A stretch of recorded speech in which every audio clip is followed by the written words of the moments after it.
All I ask is that you don't bang the table because that'll hit the CD.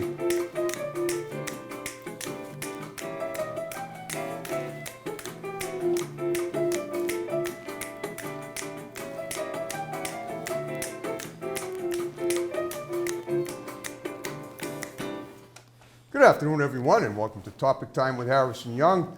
It's starting to feel like November. It was frost on the grass this morning on my yard. It went away, but it's only like 50 degrees out. But we have an awesome show tonight anyway. No weather is going to put us under when it comes to great Topic Time guests, and I have one right here. He's a musician. Before I get to him, got to read these awesome underwriters, and then we will commence per usual. So we got Lynch's Towing Auto Cycle and Truck Center in Brockton, one number for towing, one number for projects. We got John's Greenhouses and Florist Shop in Brockton. We got Britton Tire Service in Brockton. We got Sweezy Fence Erectors in Whitman. We got Dancer's Dream in Whitman. We got Autotown Auto Glass installed in Abington. We got Eli's Auto Repair in Taunton. We got Grant's Rental in Bridgewater. We got Doggy Boutique, all breed professional grooming for dogs and cats, run by my great next door neighbor Debbie Siddell in Brockton. We got Easton Fitness right here in the Village Shops in Northeastern, and we got the Gun Runner LLC in Middleborough, dedicated to your Second Amendment rights. I want to thank you guys very much. And on that note, I will now introduce Mr. Nick Warren. He's a former member of the band Rabbit Hole, correct? That's right. All right. Well, does that mean does the band not exist anymore, or is it going to return, or what? You said it's something to do with COVID. I mean, it ain't up to me, but I see. You know, a couple of the guys moved kind of far away, and yeah, with the virus, it was kind of difficult to even get together at all. And it just kind of, you know. Oh, I understand. Okay. Well, okay. So, but here you are, and you're gonna play for us a little bit. Your own original music and singing, songwriting, and all that great stuff. You remind me of a guest they had not too long ago. He was a rocker too, and he went to Brooklyn the next day and did a show down there. And I take it what you're doing now, I assume, carries a lot of traveling and going on and moving around and getting people to visit your venues when you play there. Correct? You do a lot of traveling for your shows. Yeah, a bit, yeah. Okay, all right. Well, what I do with every guest, first of all, is I profile them, what they were like as kids, how they got to where they're at. So tell me about, now you're a bath fitter too. You have a bath fitter? Yes, okay. I'm an installer for bath fitter. Okay, everybody needs a bathtub at times. Yeah, they sure do. Yeah, right, obviously. All right, anyway, well, we'll talk about that too, but we're focusing on your music because that's the reason I found you as a musician, and that's what we're going to cover mostly, but when I saw you in that truck, I said, "Oh, bath fitter," and I thought it was somebody. It occurred to me, you're going to put a bathtub, in the building. That's unusual. I'd have to charge you. Of course you would. All right.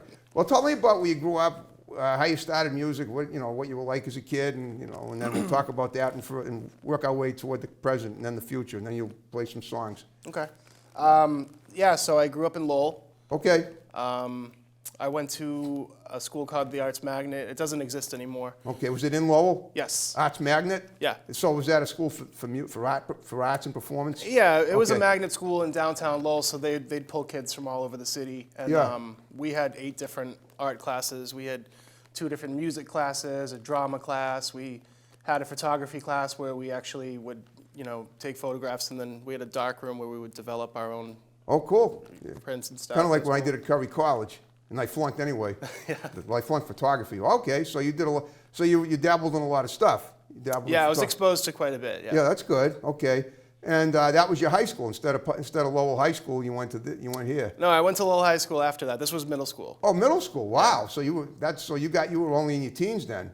I mean, young teen. Wow. Yeah. And then when I went to Lowell High, I was in the Latin Lyceum program, which is an advanced placement program that you test into. Oh, no kidding. Advanced for what? Like for intelligence and IQ? Yeah, so the way it works is, you're in advanced classes, and then by the time you're supposed to be a senior, you're actually going to community college. They're paying for you to go to community college, so you essentially skip a grade. Interesting. But I didn't. No, I know, but that's amazing because through my school years, I always worried I'd be staying back because I just barely passed by the skin of my teeth most of the years that of my high school years, and even before that. So obviously what was it about you? You obviously had some advanced stuff going on for yourself that made people think that you were, worthy of being double promoted. So you were double promoted at one time? I just tested well. So, right, so you obviously, for IQ, right? Yeah. Wow, so you're a genius. My Like a mother, humble my mother genius. would probably say that. I don't know. Well, you probably tested higher than I did. I mean, I did graduate on time, but just barely. Wow, okay, that's amazing. Well, let me ask you this. So having done that, did it lead to anything spectacular in the after school? It led to me. I didn't even finish high school, to be honest with you. Really? I failed because of gym. No kid. Oh, you didn't do gym? Yeah, I didn't. That's I ironic realized as I ever. wasn't. When I was a junior, I realized I wasn't going to have enough gym credits to graduate in time. Yeah. So I just, You just okay. Well, But did then you have, I got my GED you right did get your away. GED, okay. And then I went to. I ended up in Middlesex when I was supposed to be a senior. So I kind of wound up where I was supposed to be. Middlesex, is that a college? Yeah, it's Oh. a community college. Is that in Burlington? I went to the Lowell campus. Oh, Lowell. Okay, everything was in Lowell. Yeah. Okay, no, I actually I have a friend up in Lowell who has his own show. He's kind of a counterpart to me, and I've actually collaborated with him on some projects. Oh yeah. Yeah, Bob McCarthy. I don't know if you know him. Never heard of the Bob Show? Not yet. Oh no, yeah, he's been doing it a while. He was doing his show long before I was doing mine, and I've been doing mine 11 years. Oh. Yeah, so that's great. Okay, all right. Well, so when did you find out you were musically inclined? How old were you, and what did you do to take it to the next level? Well, I was always interested in music. Okay. I remember my mom said that I would sing Warrant's Cherry Pie when I was 2 years old. Oh, I remember that song. Well, you should see the girl in that video. Would that have been 1987 or 89? Because I Probably- remember that video came out in 87. I was 2 in '89, so that's Oh, when, there that's you when I go. was See, singing. I nailed it. I remember. I watched those videos. Yeah. Sweet. Okay. Wow. Yeah, so she got me, I remember when I was 7, I wanted a guitar, and she asked me if she showed me a picture of an electric guitar or an acoustic guitar, and I really wanted the electric guitar. Okay. But I saw the price difference, and I said I wanted the acoustic because it was so much cheaper. So she got me that. Yeah. And I wasn't really interested, and I didn't actually end up learning to play guitar until I was 11. So- Okay. Okay. Well, what did you do during those years between when your mother bought you the guitar? I mean, did you aspire to anything? I mean, you went to that middle school, that art middle school, the magnet school. Yep. Did you do anything else? Did you do photography? Did you do art? Did you do acting at all? Anything like that? I used to be really into drawing. Okay. Did you do a lot of sketching? Did you ever get like credit? Did people think you were talented at artwork? No. Okay. Well, me either. I wanted to, I tried taking art class. I took music lessons too. I took piano lessons for 7 years growing up, and everyone said I was really talented. But I didn't have the wherewithal, the stick-to-itiveness that I do now, like for the show. Right. And eventually I quit after 7 years of, and the guy that was my teacher, he was as strict as you can be, but he was also a friend of the family's, and it really was awkward for me to just suddenly decide to, after 7 years to just. One day he came and I was hiding in the paint closet, and then then he realized I didn't want to take life. So rather than just come out and say, look, I don't want to do this anymore, I wussed out and did that, but it worked out. I mean, I needed to get out of that. It just wasn't working for And this me. was piano classes? Yeah, piano. It was at my house. We used to. You had a piano in the house? Oh yeah, we did. My parents still have the same piano that I was playing then. It was a Kauai we got in 1968, and it still looks as new as we got it. Maybe the shimmer is a little bit less than it was then, but it looks pretty good. It's because you're not playing it. No one's playing it, right? It's just sitting there. Yeah. That's true. That's right. I mean, a piano can be a beautiful piece of furniture too, if it's Right. not and even if you're playing it, if you take good care of it. Mm-hmm. We had a piano tuner in Brockton that was really good. He was blind, by the way, and his son was a friend of mine. He went to high school and junior high school with me, and he would come to our house, and his wife would drive him, and he could just tune the piano with his by hearing it, and it was great. Well, yeah, I mean and I don't want to say his blindness helped. Well, maybe it did. I mean, obviously it's a handicap, but he may still be doing it. I don't know. They say your other senses are heightened if you lose one. That's true. If you lose one, your other ones are heightened. That's absolutely right. And he always did a great job for us. We tuned it like 4 times a year. Yeah. All right. So aside from, so you started playing the guitar at 11 and singing? Is that it? All right. Did something happen when you were 11 that made you decide to do it?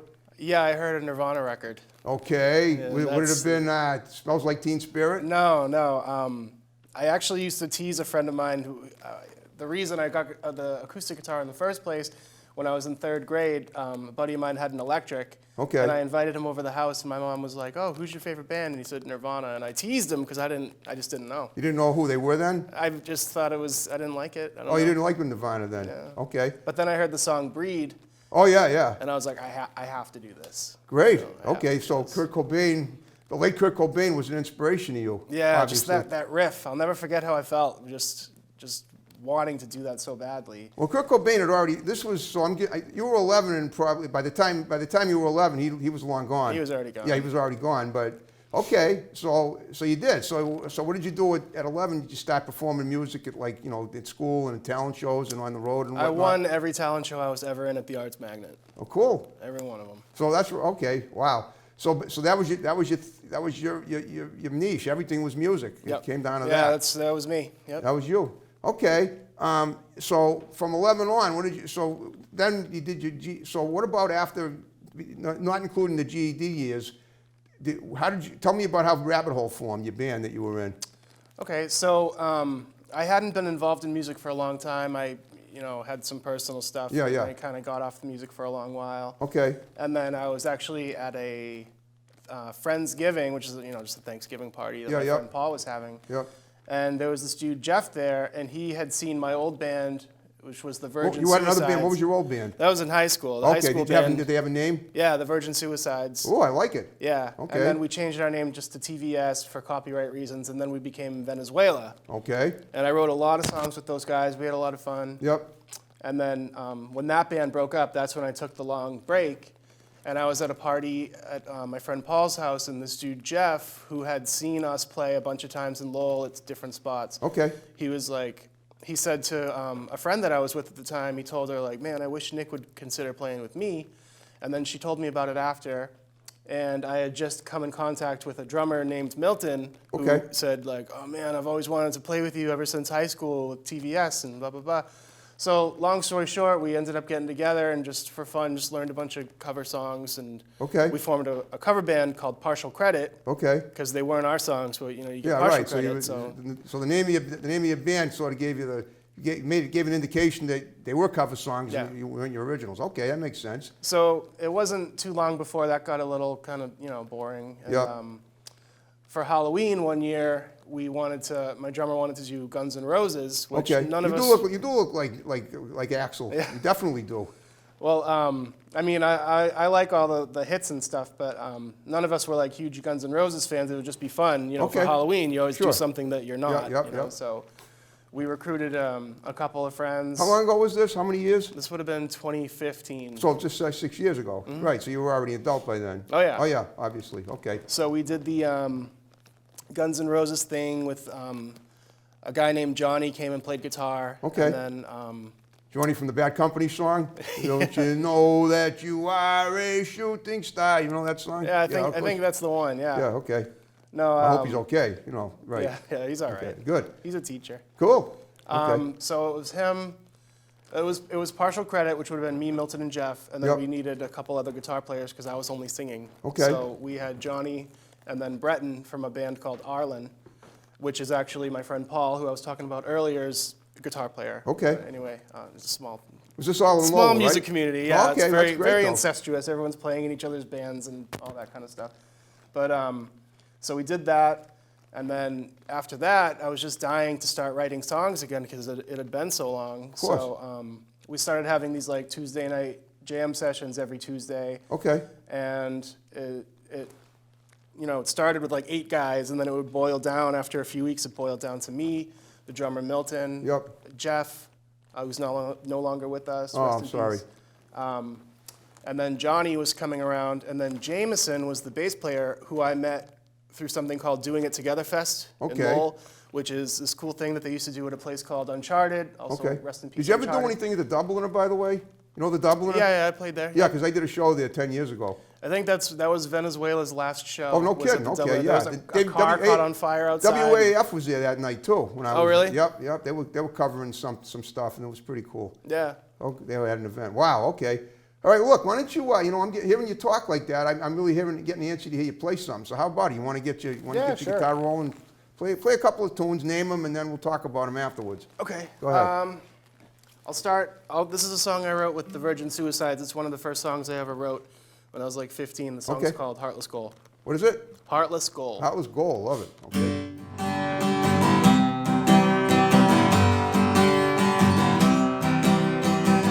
Couldn't have been ordinary and just walked right by me. You couldn't have been ordinary and just saw right through me.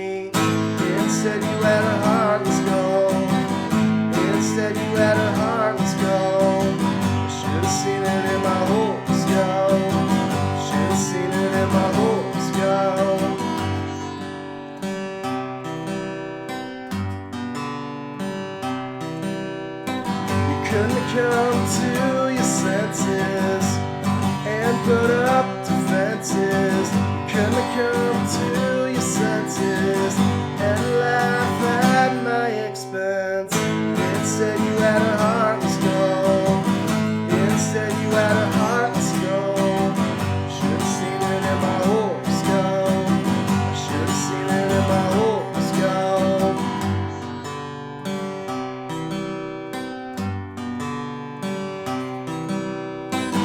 And I tried to salvage what was left. And I tried to salvage what was left. Couldn't have been ordinary and just walked right by me. You couldn't have been ordinary and just saw right through me. Instead you had a heartless goal. Instead you had a heartless goal. I should have seen it in my horoscope. I should have seen it in my horoscope.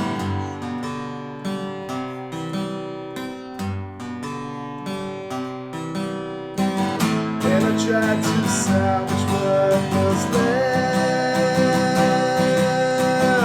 And I tried to salvage what was left.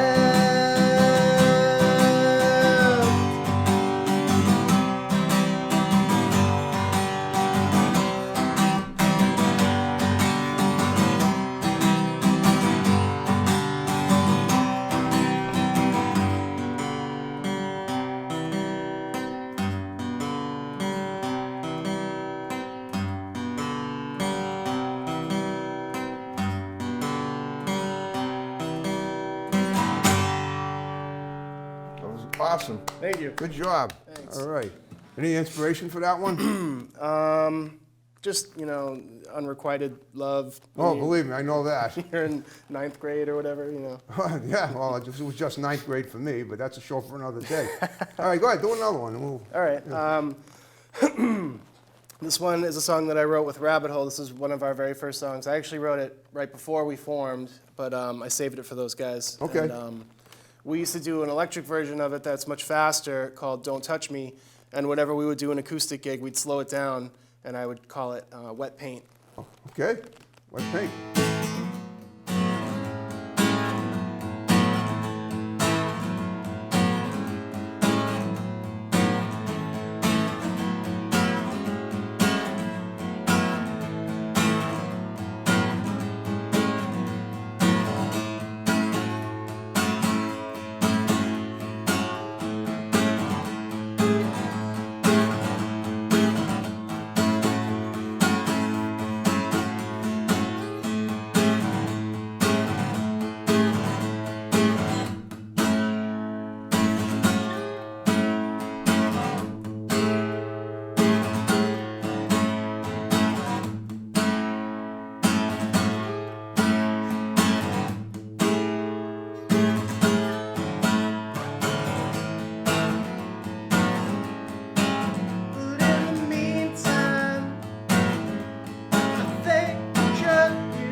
Wow, that was awesome. Thank you. That sounded a little bit new wave.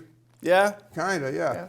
Well, all right. So you mentioned. So who are your inspirations now? I'd say so. Guns N' Roses, not so much, but it sounds like your inspirations were negative until you heard them, and then your friends liked them, and then you liked them. Yeah, I mean, the older I get, I'm into everything at this point. Like, Okay. I listen to a little bit of everything. If you catch me on a certain day, I'll be listening to Stiff Little Fingers. Yep. And then the next day, I'll be listening to Amy Winehouse. And Oh, then yeah, yeah. The next day is Johnny Cash. And then the next day, I'm listening to, The Clash or something. Just all kinds of different stuff. Okay.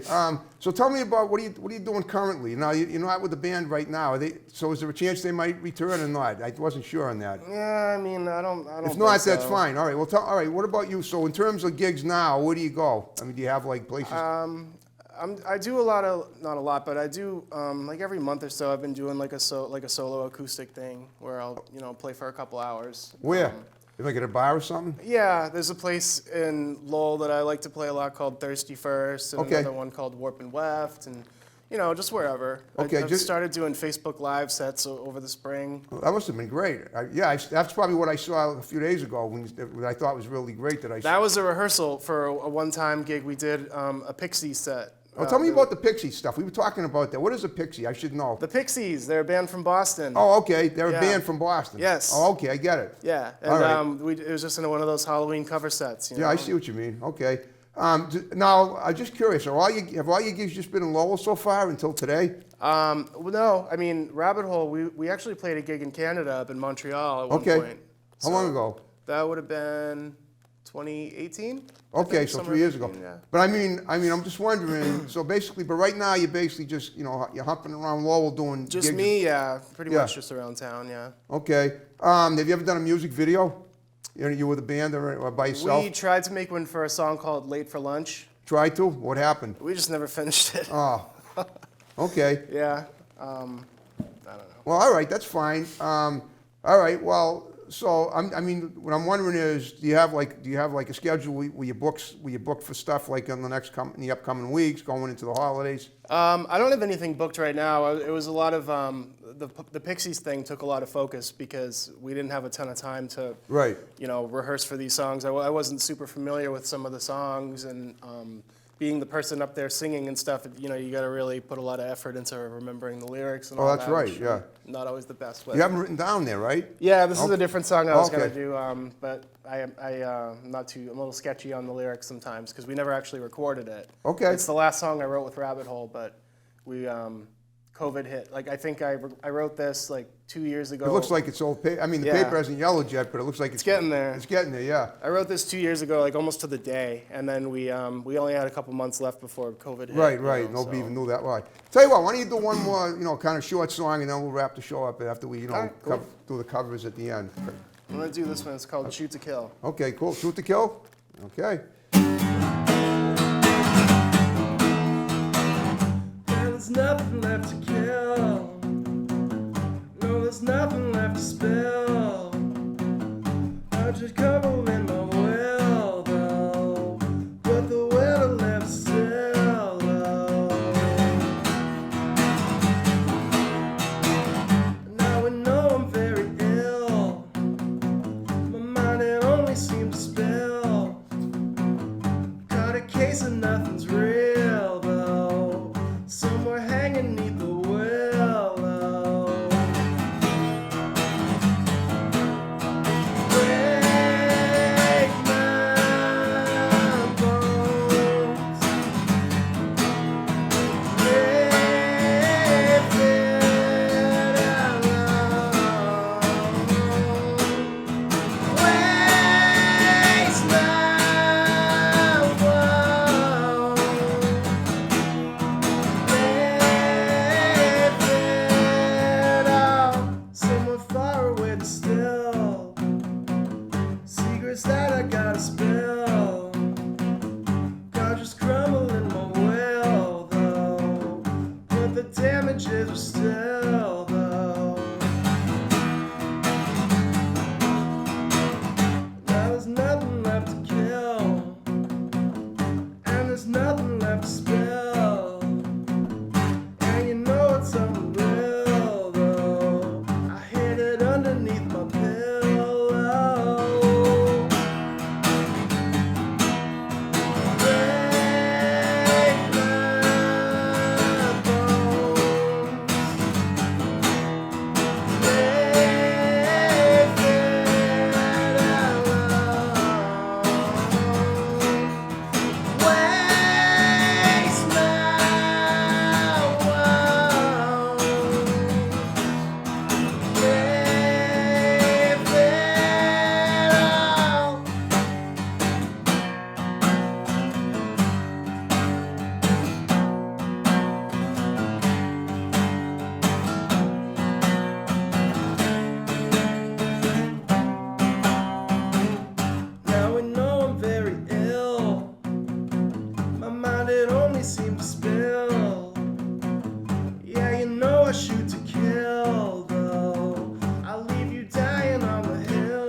Awesome. Well, that was definitely a Nirvana sound if I ever heard it. That was something. All right, well, down to the final. We're under 5 minutes now. All right. And we made it go by. So what I want you to do real quick is look at the camera, give shouts out to people who are going to see the show, condense them, and then we'll wrap it up with my song like we... Oh man, I just want to give a shout out to all my friends, my family, my son Jack. Yeah, that's about it. Everybody, you know who you are. Yeah, that's right, they do. Okay, you did a great job. I hope you had fun. Thank you. I had a great time. Okay, just one more thing before we wrap it up. If you know anyone, and any of you guys at Rabbit Hole, any of your bandmates, any friends, have an interesting story to tell, music, whatever, send them my way. I get a lot of gifts through word of mouth now. You got my Absolutely. digits from an open book. Have them text or call or whatever. Cool. All right, Nick Warren, great job. So you ready to wrap the show up the way we began it? Yes, sir. All right, folks, thanks for watching Topic Time. More great episodes to follow. See you next time. Have a good one. Bye-bye.